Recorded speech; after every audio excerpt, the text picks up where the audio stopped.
હા, મારું નામ મીના પટેલ છે. હું વાસદ ઉન્નતિ ગ્રુપ વાસદથી આવું છું. અને આજે વુમન્સ ડે નિમિત્તે કુકિંગ કોમ્પિટિશન રાખવામાં આવી છે અને 70થી 80 લેડીઝ પાર્ટિસિપેટ થઈ છે અને કુકિંગ કોમ્પિટિશનનું આયોજન કર્યું છે. પ્લસ હાઉસી અમે રાખી છે, સાથે ગેમ્સ થોડી રાખી છે ને હું 4 કે 5 મારી કુકિંગ કોમ્પિટિશનો થઈ. પ્લસ કે વાસદમાં નાના મોટા બીજા બી સોશિયલ વર્કના હું કામ કરું છું અને મને સુપર શેફમાં 2 એવોર્ડ મળ્યા છે.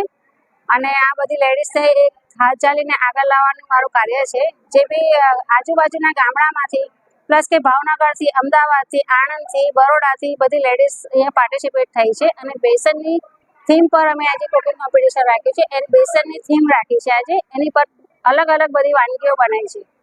અને અમદાવાદથી અમે જજ બોલાયા છે, મનીષા સાથે. પ્લસ કે આ કોમ્પિટિશનનું મહત્વ એ છે કે બધી લેડીઝ કંઈક ને કંઈક સુપર શેફ તો છે જ, ઘરમાં જે કુકિંગ કોમ્પિટિશન કરે છે એને હાથ ચાલીને થોડું બહાર લાવ્યા છે કે બહાર આવીને કંઈક કે લોકો કરે, એની કંઈક બી રેસીપી છે એ બધા ટેસ્ટ કરે, બધા જાણે જોવે કે એનામાં શું ટેલેન્ટ છે લેડીઝમાં, એ આગળ લાવવાનો મારો પ્રયત્ન છે.